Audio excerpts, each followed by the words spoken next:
আসসালামু আলাইকুম প্রিয় দর্শক, অন্য মঞ্চের আলাপচারিতায় আপনাদের সকলকে আমন্ত্রণ জানাচ্ছি। প্রকৃতিতে শোনা যাচ্ছে শীতের আগমন ধ্বনি, আর উত্তপ্ত রাজনীতিতে বাজছে বহুমুখী সংঘাত সহিংসতার সুর। সেই সুরে যমুনার আকাশে চতুর্মুখী দুশ্চিন্তা ভর করেছে। প্রথম দুশ্চিন্তা সেনাবাহিনীকে নিয়ে। তিন বাহিনীর দাবির মুখে অর্ধেক সেনা সদস্যকে ব্যারাকে ফেরত পাঠাতে বাধ্য হয়েছে সরকার। এমন সিদ্ধান্তের কয়েক ঘন্টার মধ্যেই শুরু হয়ে গেছে নির্বাচন কেন্দ্রিক রক্তপাত। চট্টগ্রামে গুলিবিদ্ধ হয়েছেন বিএনপি প্রার্থী, মারা গেছেন তার এক সমর্থক। এমন ঘটনার পর উটের মতো বাড়িতে মুখ গুজে থাকা স্বরাষ্ট্র উপদেষ্টার ভাঙ্গার টেপটে করার অসরতায় বিচলিত ইউনূসের পুরো উপদেষ্টা পরিষদ। সংঘাত হানাহানির এই দুশ্চিন্তার মধ্যে সরকারের হৃদকম্পন বাড়াচ্ছে কার্যক্রম নিষিদ্ধ থাকা আওয়ামী লীগের 4 দিনের কর্মসূচির ঘোষণা। সেটি ঠেকাতে অবশ্য যুদ্ধ ঘোষণার হুঙ্কার দিয়েছে 15 মাস ধরে আইন শৃঙ্খলা রক্ষায় ব্যর্থ অন্তর্বর্তী সরকার। কিন্তু সেই হুঙ্কারে আদৌ কতটুকু কাজ হবে সেটা নিয়ে ব্যাপক চিন্তিত যমুনার নীতি নির্ধারকেরা। উল্টো মানবাধিকার লঙ্ঘনের দায়ে নতুন করে অভিযোগের খাড়া আসে কি না সেটি নিয়েও ভাবতে হচ্ছে সরকার উচ্চ মহলকে। আওয়ামী লীগকে নিয়ে অধ্যাপক ইউনূসের কপালে চিন্তার বলিরেখা বাড়ার আরো একটি কারণ, দেশের পাশাপাশি আন্তর্জাতিক অঙ্গনে দলটির সক্রিয়তা বাড়ছে। প্রভাবশালী বিদেশি সংবাদ মাধ্যমে বের হচ্ছে শেখ হাসিনার সাক্ষাৎকার, বিভিন্ন আন্তর্জাতিক সংস্থায় চিঠি দিচ্ছে আওয়ামী লীগ, অংশগ্রহণমূলক নির্বাচনের বিষয়ে বাড়ছে বহুমুখী চাপ। শেখ হাসিনার দাবিকে ভারত সরকারও সক্রিয়ভাবে সমর্থন দিতে শুরু করেছে বলে বেরিয়েছে খবর। আইন শৃঙ্খলার ছেলেখেলা পরিস্থিতির মধ্যে আওয়ামী লীগের হাক ডাক যখন একসাথে ছোবল মারতে চাচ্ছে, তখন অধ্যাপক ইউনূসের মিত্ররা যমুনা থেকে যোজন যোজন দূরে। সরকার প্রধান রাজনৈতিক মিত্ররাই ফেব্রুয়ারিতে ভোটের ব্যাপারে নিশ্চিত নাই। এমনকি জুলাই সনদ নিয়ে সমঝোতায় পৌঁছানোর সময়সীমা নিয়েও কারো কোনো তৎপরতা নেই। 3 রাজনৈতিক দলের মধ্যে সমঝোতার জন্য 5 উপদেষ্টার বিশেষ মিশনও ফেল করেছে। সব মিলিয়ে শীতের বাতাসের সঙ্গে বাংলাদেশে ধেয়ে আসছে রাজনীতির জটিল মেরুকরণ এবং সংঘাত সহিংসতার নতুন আশঙ্কা। চলুন যাওয়া যাক বিশ্লেষণে। শেখ হাসিনার বিরুদ্ধে হওয়া একটি মামলায় 13ই নভেম্বর সাজা ঘোষণার দিন তারিখ জানাবে আন্তর্জাতিক অপরাধ আদালত। এই মামলা শুনানিতে সাবেক প্রধানমন্ত্রীর মৃত্যুদণ্ড দাবি করেছে প্রসিকিউশন টিম। আওয়ামী লীগের আশঙ্কা 13ই নভেম্বরের পর যে কোনো দিন তাদের সভাপতির বিরুদ্ধে এমন রায় দিতে পারে ট্রাইব্যুনাল। আর তাই 10ই নভেম্বর থেকে রাস্তায় নামার কর্মসূচি ঘোষণা করেছে কার্যক্রম স্থগিত থাকা দলটি। 12 তারিখ পর্যন্ত 3 দিন জেলা উপজেলায় বিক্ষোভ সমাবেশ করতে চায় আওয়ামী লীগ। এরপর 13ই নভেম্বর ঢাকায় লকডাউন পালনের আহ্বান জানিয়েছে তারা। দলটির নেতারা দাবি করেছেন, ঢাকা লকডাউন কর্মসূচি যতটা সম্ভব সফল করতে চান আওয়ামী লীগের তৃণমূলের নেতাকর্মীরা। অন্যদিকে এটি ঠেকাতে সরকারের মিত্র গোষ্ঠীও মাঠে থাকার ঘোষণা দিয়েছে। এতে করে সহিংস হয়ে উঠতে পারে ঢাকার রাজপথ। সরকারের সূত্রগুলো বলছে, আওয়ামী লীগের কর্মসূচি নিয়ে সরকারও চিন্তিত। বিশেষ করে প্রায় 15 মাস মানবাধিকার লঙ্ঘনের রেকর্ডের কারণে আন্তর্জাতিক পর্যায়ে ব্যাপক ভাবমূর্তি সংকটের মধ্যে এ ধরনের কর্মসূচি ঘিরে নীতি নির্ধারকদের মধ্যে তৈরি হয়েছে উদ্বেগ। একটি অংশ মনে করছে, এই মুহূর্তে আওয়ামী লীগকে দমনের শক্তি প্রয়োগ করলে সংকট আরো বাড়বে। আন্তর্জাতিক সম্প্রদায়ের কাছে রাজনৈতিক দমন পীড়ন এবং একতরফা নির্বাচনের বিষয়টি আরো ভালোভাবে তুলে ধরতে পারবে আওয়ামী লীগ। সহিংসতার মাধ্যমে দমনের কৌশল শেখ হাসিনার প্রাসঙ্গিকতাকে দেশে বিদেশে বাড়াতেও সাহায্য করবে। আবার আওয়ামী লীগকে মাঠে ছেড়ে দিতেও রাজি নয় সরকার সমর্থক গোষ্ঠী। সব মিলিয়ে তৈরি হয়েছে উভয় সংকট। স্বরাষ্ট্র উপদেষ্টা জাহাঙ্গীর আলম 5ই নভেম্বর জানান, আওয়ামী লীগের কর্মসূচি প্রতিহত করতে সব প্রস্তুতি নেওয়া হয়েছে। একই কথা বলেছেন অধ্যাপক ইউনূসের প্রেস সচিব শফিকুল আলম। তবে মাঠের বাস্তবতা একেবারেই ভিন্ন। আওয়ামী লীগের কর্মসূচি ঠেকানোর আগে খবর হলো, অর্ধেক সেনা সদস্যকে ব্যারাকে ফেরানোর সিদ্ধান্ত নিতে হয়েছে সরকারকে। দর্শক, গত 1 নভেম্বর অধ্যাপক ইউনূসের সাথে বৈঠক করেছিলেন 3 বাহিনীর প্রধান। সেদিনের ভিডিওতে আমরা জানিয়েছিলাম, সেনাবাহিনীর পক্ষ থেকে সরকারকে জানিয়ে দেওয়া হয়েছে তারা ব্যারাকে ফিরে যেতে চায়, কারণ সীমান্তে নিরাপত্তা ও প্রশিক্ষণের ঘাটতি দেখা দিয়েছে। বিশেষ করে পার্বত্য চট্টগ্রাম সীমান্তে নিরাপত্তা নিয়ে চিন্তিত 3 বাহিনী। 5ই নভেম্বর দৈনিক প্রথম আলোর খবরে বলা হয়েছে, আইন শৃঙ্খলা পরিস্থিতি নিয়ন্ত্রণে দায়িত্বে থাকা বাংলাদেশ সেনাবাহিনীর 50% সদস্যকে মাঠ থেকে সরিয়ে নেওয়া হচ্ছে। মঙ্গলবার সচিবালয়ে স্বরাষ্ট্র মন্ত্রণালয়ের সভাকক্ষে আইন শৃঙ্খলা সংক্রান্ত কোর কমিটির সভায় এই সিদ্ধান্ত হয়। কোর কমিটির সভায় বলা হয়, সেনা সদস্যদের বিশ্রাম ও নির্বাচনকালীন প্রশিক্ষণের জন্য অর্ধেক সদস্যকে আপাতত সরিয়ে নেওয়া হবে। 5ই নভেম্বর থেকে এই সিদ্ধান্ত কার্যকর করা হচ্ছে। এর পাশাপাশি পুলিশ হত্যার বিচার বন্ধ করা এবং গত বছর আগস্টের পরেও সরকার সমর্থকদের একের পর এক হামলা এবং হেনস্থার ঘটনায় পুলিশের বিভিন্ন পর্যায়ে রয়েছে অসন্তোষ। ফলে স্বরাষ্ট্রমন্ত্রী হুঙ্কার দিল, মাঠের কতটা প্রভাব পড়বে তা নিয়ে উদ্বেগ রয়েছে সরকারের। কারণ 5ই নভেম্বর গাজীপুরে এক অনুষ্ঠানে দেশের ইতিহাসের নজিরবিহীন ভালো নির্বাচন হতে যাচ্ছে বলে ভাঙা রেকর্ড বাজিয়েছিলেন স্বরাষ্ট্র উপদেষ্টা জাহাঙ্গীর আলম চৌধুরী বলেন, প্রশাসনকে বলা হয়েছে নির্বাচন যেন ফ্রি, ফেয়ার, ক্রেডিবল ও উৎসব মুখর হয়। নির্বাচনে কোনো ধরনের হুমকি নেই। এর মাত্র কয়েক ঘন্টার ব্যবধানে নির্বাচনী সংঘাত ঠেকাতে সরকারের সক্ষমতা কতটুকু তার প্রমাণ পাওয়া গেছে চট্টগ্রামের বায়েজিদে 5ই নভেম্বর জনসংযোগের সময় গুলিবিদ্ধ হন চট্টগ্রাম 8 আসনের বিএনপি প্রার্থী এরশাদুল্লাহ। এ সময় সরার বাবলা ও শান্ত নামে আরো 2 জন গুলিবিদ্ধ হন। পুলিশ জানায়, স্থানীয় একটি মসজিদে মাগরিবের নামাজ পড়ে বের হয়ে জনসংযোগ করার সময় সরার বাবলাকে লক্ষ্য করে গুলি করা হয়। এ সময় পাশে থাকা এরশাদুল্লাহ ও শান্ত গুলিবিদ্ধ হন। হাসপাতালে নেওয়ার পর বাবলা মারা যান। দর্শক, স্বরাষ্ট্র উপদেষ্টা যে বালিতে মুখ গুজে দিবার স্বপ্ন দেখছেন তা প্রমাণ হতে কয়েক ঘন্টাও লাগেনি। চট্টগ্রামে বিএনপি প্রার্থীর গুলিবিদ্ধ হওয়ার ঘটনা থেকেই সামনে প্রলয়ের ইঙ্গিত স্পষ্ট হতে শুরু করেছে। প্রশ্ন হলো, সেই প্রলয় মোকাবিলা করার আদৌ কি সক্ষমতা আছে সরকারের, অথবা মোকাবিলা করার ইচ্ছাও কি দেখা যাচ্ছে? দর্শক, সংকট যত ঘনীভূত হচ্ছে তত হাল ছেড়ে দেওয়ার আলামত পরিষ্কার হচ্ছে। মাঠ পর্যায়ে দায়িত্ব পালন করা সেনা সদস্যদের সংখ্যা অর্ধেকে নামানোর আকস্মিক সিদ্ধান্ত নিতে বাধ্য হয়েছে সরকার। সেনা সদরে 5ই নভেম্বর সংবাদ সম্মেলনে সরকারি নির্দেশনা পাওয়ার বিষয়টি নিশ্চিত করেন মিলিটারি অপারেশন ডিরেক্টরেট পরিচালক ব্রিগেডিয়ার জেনারেল দেওয়ান মোহাম্মদ মঞ্জুর হোসেন। জানান, সার্বিক আইন শৃঙ্খলা পরিস্থিতি বিবেচনা করে এ বিষয়ে পদক্ষেপ নেওয়া হবে। প্রশ্ন হলো, চারদিকে যখন পরিস্থিতি আরো উত্তপ্ত হচ্ছে তখন এমন সিদ্ধান্ত কেন নিল সরকার? কয়েকটি সূত্র থেকে আমরা নিশ্চিত হয়েছি, সরকারের হাতে এখন তেমন কোনো অপশনও নেই। ক্ষমতা দীর্ঘায়িত করার লক্ষ্য পূরণ করতে গিয়ে সামরিক বাহিনীকেও নানামুখী সংকটে ফেলা হয়েছে। মাসের পর মাস মাঠে মোতায়েন রেখে দুর্বল করা হচ্ছে যুদ্ধ সক্ষমতা। একের পর এক বাতিল করা হয়েছে গুরুত্বপূর্ণ প্রশিক্ষণ কার্যক্রম। সেই সঙ্গে বিভিন্ন ঘটনায় জড়িয়ে ফেলে বাহিনীর ভাবমূর্তি এবং গ্রহণযোগ্যতার সংকট তৈরি করা হয়েছে। এমন অবস্থায় কেবল সরকার উদ্দেশ্য পূরণ করতে সেনাবাহিনীকে ব্যবহার করতে দিতে চান না বেশিরভাগ কর্মকর্তা। বাহিনীর সদস্যরাও ব্যারাকে ফিরে নিজেদের পেশাদার ভূমিকায় নিয়োজিত হতে চান। ফলে অনেকটা বাধ্য হয়ে মাঠ থেকে অর্ধেক সেনা সদস্যকে প্রত্যাহারের সিদ্ধান্ত নিতে হয়েছে। সেনা সূত্রগুলো বলছে, সাম্প্রতিক সময়ে 15 সেনা কর্মকর্তা গ্রেপ্তারের পর থেকে সরকারের সঙ্গে বেড়েছে দূরত্ব। আবার গোপালগঞ্জের ঘটনার পর থেকে মানবাধিকার লঙ্ঘনের প্রকাশ্য ঘটনার থেকেও দূরে থাকতে চায় বাহিনীর কর্মকর্তারা। দেশে আওয়ামী লীগের কর্মসূচি ঠেকানোর ইস্যুতে সরকার যখন চিন্তিত, তখন আন্তর্জাতিক পর্যায়ে আওয়ামী লীগের সক্রিয়তায় চোখে আরো অন্ধকার দেখছে সরকার। ভারতের 7 সিস্টার্স জয়ের স্বপ্ন দেখা সরকারের মিত্রদের জন্য উদ্বেগ বাড়াচ্ছে দিল্লি। বিবিসি বাংলার এক প্রতিবেদনে ইঙ্গিত দেওয়া হয়, শেখ হাসিনাকে আরো সক্রিয় হতে সহায়তা করা হচ্ছে। প্রতিবেদনে বলা হয়, শেখ হাসিনা শুরু থেকেই মোবাইল ফোন ব্যবহার করছেন। খবরের কাগজ বা টিভি চ্যানেল অবাধে সার্ভ করার সুযোগ আছে। এর মধ্যে 29 অক্টোবর বিশ্বের 3টি আন্তর্জাতিক মিডিয়া আউটলেটে একযোগে শেখ হাসিনার 3টি আলাদা সাক্ষাৎকার প্রকাশিত হয়। এসব সাক্ষাৎকার ভারত সরকারের সম্মতিতেই হয়েছে বলে পর্যবেক্ষকদের কোনো সন্দেহ নেই। মাস 3 আগে শেখ হাসিনার সঙ্গে সশরীরে দেখা করেন আওয়ামী লীগের কয়েকজন নেতা। এছাড়া দিল্লিতে সম্প্রতি মায়ের সঙ্গে দেখা করে গেছেন সজীব ওয়াজেদ জয়। বিশ্লেষকদের ধারণা, শেখ হাসিনার উপর থেকে বিধিনিষেধের অনেকগুলোই ধীরে ধীরে শিথিল করা হচ্ছে।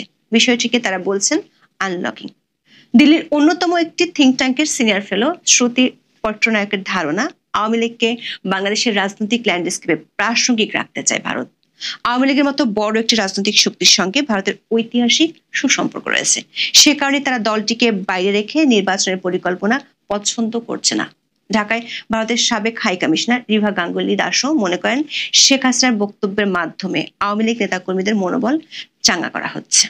নির্বাচনের আয়োজন এগিয়ে আসায় ভারত শেখ হাসিনার সক্রিয়তার কোনো বাধা দিচ্ছে না। আরেক বিশেষজ্ঞ অধ্যাপক বলদাস ঘোষাল মনে করছেন, শেখ হাসিনার সাক্ষাৎকারগুলোর মধ্য দিয়ে ভারতই আসলে আক্রমণাত্মক অবস্থান নিতে চাইছে। বিবিসি বাংলার প্রতিবেদনে বলা হয়, শেখ হাসিনার আরো কিছু সাক্ষাৎকার আন্তর্জাতিক সংবাদ মাধ্যমে প্রকাশ হবে বলে আভাস পাওয়া গেছে। এমনকি ভিডিও ক্যামেরার সামনে বসেও তাকে সাক্ষাৎকার দিতে দেখা যেতে পারে। শেখ হাসিনার সক্রিয়তা বাড়াতে আন্তর্জাতিক বিভিন্ন সংস্থার সঙ্গেও যোগাযোগ বাড়াচ্ছে আওয়ামী লীগ। 1 নভেম্বর ঢাকায় ইউএনজিপির প্রতিনিধি স্টাফান ডিলারের কাছে চিঠি দেওয়া হয়। এতে জাতিসংঘকে ইউনূস সরকার অধীনে একতরফা নির্বাচনের সহায়তা বন্ধের আহ্বান জানানো হয়েছে। বলা হয়, এ ধরনের সহায়তা আন্তর্জাতিক আইন, জাতিসংঘের মূলনীতি এবং অবাধ, নিরপেক্ষ এবং অংশগ্রহণমূলক নির্বাচন প্রসারের ক্ষেত্রে ইউএনডিপির ম্যান্ডেট লঙ্ঘনের ঝুঁকি তৈরি করবে। দর্শক, এতদিন সেনাবাহিনী ও আওয়ামী লীগ নিয়ে সমস্যার সমাধানের ক্ষেত্রে মিত্র রাজনৈতিক দলগুলোকে পাশে পেত যমুনার নীতি নির্ধারকেরা, কিন্তু সেখানেও বেঁধেছে এবার গন্ডগোল। কারণ জুলাই সনদ নিয়ে সরকার মিত্র দলগুলোর মধ্যে বেড়েছে বিরোধ। এই সনদ ঘোষণা নিয়ে জামাতের সঙ্গে বিএনপির মুখ দেখাদেখি বন্ধ হওয়ার পথে। জামাতের আলোচনার প্রস্তাবে এখন পর্যন্ত কোনো সাড়া দেয়নি বিএনপি। সরকারের বেঁধে দেওয়া 7 দিনের সময়সীমার 2 দিন পার হয়ে গেলেও বিএনপি সহ বেশিরভাগ দলের হেলদোলি নেই। জামাত অবশ্য সমঝোতা বৈঠকের জন্য 2 সদস্যের কমিটি করেছে। তবে বিএনপির 2 জন শীর্ষ নেতা মনে করেন জামাতের সঙ্গে আলোচনায় বসে কোনো লাভ নেই, তাই এ ব্যাপারে কোনো আগ্রহ নেই বিএনপির। আর এই মুহূর্তে বিএনপি ব্যস্ত নিজের ঘরের আগুন নেভাতে। প্রার্থী তালিকা ঘোষণার পর দলটি বিদ্রোহ সামাল দিতে হিমশিম খাচ্ছে। বিদ্রোহী প্রার্থীদের সমর্থকদের তোপে এলাকা দিয়ে যেতে পারছে না অনেক প্রার্থী। বিভিন্ন জায়গায় ছড়িয়ে পড়ছে ব্যাপক বিক্ষোভ। চট্টগ্রামে এরশাদুল্লাহ গুলিবিদ্ধ হওয়ার ঘটনা দলটির হাই কমান্ডকে ভাবনায় ফেলে দিয়েছে। সরকার পর্দার আড়ালে রাজনৈতিক দলগুলোর মধ্যে সমঝোতার জন্য 5 সিনিয়র উপদেষ্টাকে দায়িত্ব দিয়েছিল, কিন্তু এই উপদেষ্টাদের কথায় কর্ণপাতই করছে না 3 রাজনৈতিক দল। প্রশ্ন হলো, চারদিকে এত সব ঘনঘটার মধ্যে কি ভেসে যাবে অধ্যাপক ইউনূসের কথিত ইতিহাসেরা নির্বাচনের ঘোষণা? ঢাল নেই, তলোয়ার নেই, নিধিরাম সর্দারের মতো ভূমিকাতে কি থাকবে সরকার? যমুনার তীরে গড়ে উঠবে কি শাহজাহানের শ্বেত মর্মর তাজমহল, নাকি সিলেটের পাথর কোয়ারির সাদা পাথরের মতো উধাও হতে চলেছে ইতিহাসরা নির্বাচনের কালকল্প? এখন এই পর্যন্ত। আগামী 13 নভেম্বর ঢাকায় কি হতে যাচ্ছে এটি নিয়ে খুব আলোচনা হচ্ছে চারিদিকে। অন্তর্বর্তী সরকারের জন্য কতটা চ্যালেঞ্জিং হতে যাচ্ছে এই 13 নভেম্বর। আনলাকি 13 বলে একটা কথা আছে, আমি যদিও এটা মানি না, কিন্তু কি হচ্ছে এটি প্রশ্ন সবার। আওয়ামী লীগের প্রেসিডিয়াম মেম্বার জাহাঙ্গীর কবির নানক এবং যুবলীগের সাধারণ সম্পাদক মাইনুল হোসেন খান নিখিলের সূত্রে যে তথ্য আওয়ামী লীগ ও এর অঙ্গ সংগঠনের নেতা কর্মীদের কাছে পৌঁছেছে এবং এটি বিভিন্ন মাধ্যমে জানা গেছে, তা নিয়ে রাজনীতির মাঠে এক ধরনের চাঞ্চল্য তৈরি হয়েছে বলা যায়। সরকারের সংশ্লিষ্ট মহলও নড়ে চড়ে বসেছে, বিশেষ করে আইন শৃঙ্খলা বাহিনী। ইউনূস সরকারের পতনের দাবিতে কঠোর আন্দোলনে নামার ইঙ্গিত দিয়েছে ক্ষমতাচ্যুত বাংলাদেশ আওয়ামী লীগ। গত বছর 5 আগস্ট পতনের পরে এত দ্রুত তারা এভাবে ঘুরে দাঁড়াবে এটি ওই সময় কেউ কল্পনাও করেনি। অন্তর্বর্তী সরকারের ব্যর্থতা, অন্তর্বর্তী সরকারের নানান সীমাবদ্ধতার কারণেই এটি হয়েছে বলে রাজনৈতিক বিশ্লেষকরা মনে করছেন। এবং এই যে তারা নামতে চাচ্ছে, আন্দোলনে মাঠে নামতে চাচ্ছে, এর অংশ হিসেবে আগামী 13 নভেম্বর রাজধানী ঢাকায় সকাল সন্ধ্যা লকডাউন কর্মসূচি পালনের ডাক দিয়েছে দলটি। দলের সভাপতি মণ্ডলীর সদস্য জাহাঙ্গীর কবির নানক ওই দিন ঢাকা শহর দখলে রাখার হুঁশিয়ারি দিয়েছেন। কেন এই হুঁশিয়ারি, কিংবা ওই দিন ঢাকা শহর দখলে রেখে আসলে কি হবে, এরপরে দখল কোথায় যাবে, এই প্রশ্নটিও কিন্তু ভাবা দরকার। আওয়ামী লীগের সভাপতি ক্ষমতাচ্যুত প্রধানমন্ত্রী শেখ হাসিনা ভারতে রয়েছেন, আমরা জানি ভারতের আশ্রয়ে রয়েছেন, কিন্তু গত বেশ কয়েক মাস ধরে আমরা দেখছি যে আওয়ামী লীগের নেতা কর্মীরা মাঝে মধ্যে এখানে সেখানে ঢাকায়, ঢাকার বাইরে বিভিন্ন জায়গায় রাজপথে নিজেদের উপস্থিতি জানান দিচ্ছেন। কখনো তারা ঝটিকা মিছিল করছেন, কখনো একটু বড় মিছিল নিয়ে সক্রিয় হচ্ছেন, কখনো কখনো তাতে জনসমর্থনও কিছু দেখা যাচ্ছে। সোশ্যাল মিডিয়ায় এগুলো কিন্তু এই ক্লিপগুলো দেখা যায়। আবার অনেকে আইন শৃঙ্খলা বাহিনীর হাতে ধরাও পড়ছেন, অনেকেই ধরা পড়েছেন ইতিমধ্যে, কারাগারে আছেন অনেকে। এমন প্রেক্ষাপটে আগামী 13 নভেম্বরকে কেন টার্গেট করছে আওয়ামী লীগ, এটি একটি প্রশ্ন। আমরা জানি যে ঢাকার আন্তর্জাতিক অপরাধ ট্রাইব্যুনালে একাধিক মামলায় শেখ হাসিনার বিচার চলছে। এর মধ্যে একটি মামলার রায় আগামী 13 নভেম্বর হওয়ার কথা বা এরপর যে কোনো দিন ঘোষণা হওয়ার কথা। মানবতা বিরোধী অপরাধের ওই মামলায় ট্রাইব্যুনালের প্রসিকিউশন টিমের পক্ষ থেকে প্রাক্তন প্রধানমন্ত্রীর সর্বোচ্চ শাস্তি অর্থাৎ মৃত্যুদণ্ড দাবি করা হয়েছে। যদিও আওয়ামী লীগের পক্ষ থেকে এই বিচার নিয়ে ব্যাপক সমালোচনা রয়েছে, তারা সমালোচনা করছে, তারা বলছে ক্যাঙ্গারু কোর্টের কোনো বিচার এবং রায় তারা মানবেন না।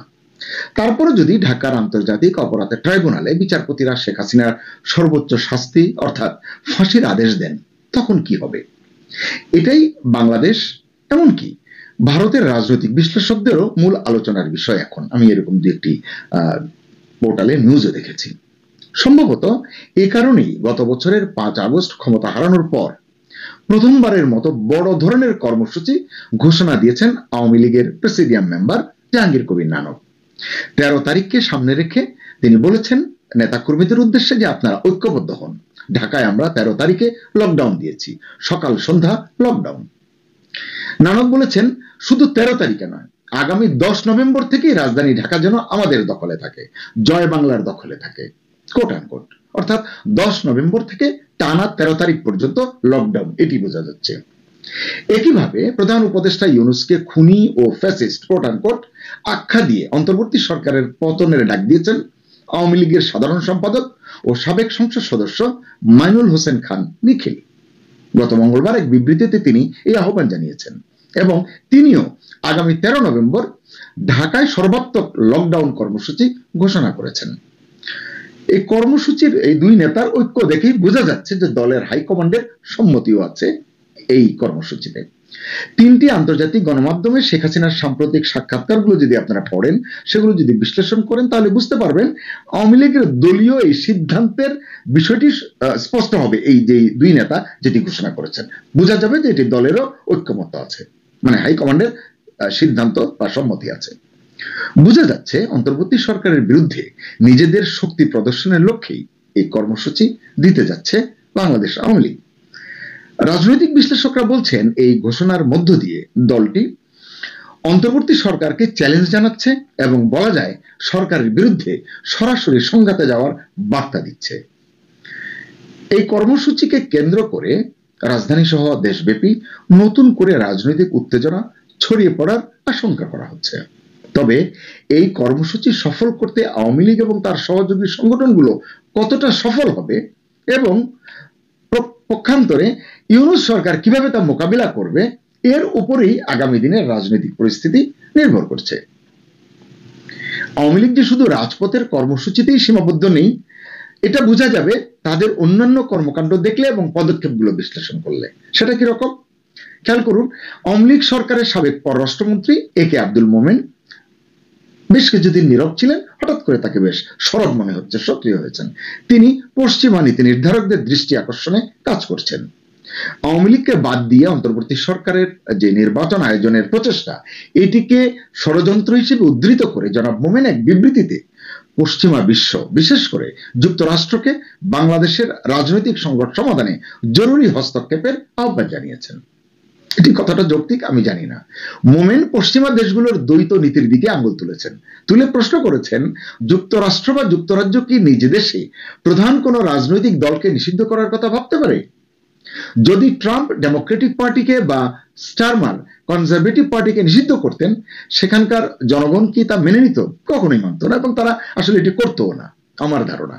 এবং তিনি বলছেন যা নিজেদের জন্য অগ্রহণযোগ্য তা বাংলাদেশের জন্য গ্রহণযোগ্য হয় কিভাবে? এখন প্রশ্ন হচ্ছে যে তারা যুক্তরাজ্য বাংলাদেশের ক্ষেত্রে এটি তারা কতটা মানবে, কারণ অন্তর্ভুক্তিমূলক নির্বাচনের প্রশ্নে দেখা যাচ্ছে যে তারা চুপ করে থাকছে। আমরা দেখেছি ব্রিটিশ হাই কমিশনারকে এই প্রশ্নের উত্তর না দিতে, নীরব থাকতে। তাহলে এর ব্যাখ্যা কি, এর উত্তর কি? যাই হোক, তিনি চেষ্টা করছেন এই সংকটময় পরিস্থিতি থেকে উত্তরণের জন্য। একে আব্দুল মোমেন পশ্চিমা দেশগুলোর প্রতি কিছু সুনির্দিষ্ট আহ্বানও জানিয়েছেন। তিনি আওয়ামী লীগের উপর থেকে নিষেধাজ্ঞা প্রত্যাহারের জন্য অন্তর্বর্তী সরকারকে চাপ দিতে অনুরোধ করেছেন, তাদেরকে সকল রাজনৈতিক মামলা প্রত্যাহার করতে অনুরোধ করেছেন, দাবি জানিয়েছেন এবং কারাবন্দীদের মুক্তি নিশ্চিতেরও দাবি জানিয়েছেন। ইউনূসের পদত্যাগ দাবি করেছেন এবং একটি নিরপেক্ষ সরকারের হাতে বা প্রশাসনের হাতে ক্ষমতা হস্তান্তরের আহ্বান জানিয়েছেন। এবং আগামী 2 মাসের মধ্যে সব মহলের জন্য, মানে সকল রাজনৈতিক দলের জন্য সমান সুযোগ তৈরি করে মানে এমন একটি অংশগ্রহণমূলক নির্বাচনের পরিবেশ করা এবং নির্বাচন আয়োজনের কথা তিনি বলেছেন। এটি কে কতটা আমলে নেবে এটি তো এখন বলা যাচ্ছে না। এদিকে বেশ কটি আন্তর্জাতিক মানবাধিকার সংগঠন অন্তর্বর্তী সরকারের আমলে, শাসন আমলে চরম মানবাধিকার লঙ্ঘনের ঘটনায় সোচ্চার হয়ে উঠেছে অতি সম্প্রতি। সেগুলো আমরা কিন্তু জেনেছি। আওয়ামী লীগের উপর আরোপিত নিষেধাজ্ঞা প্রত্যাহারেও তারা চাপ দিচ্ছে। সরকার কিন্তু এগুলোকে খুব একটা গুরুত্ব দিচ্ছে না।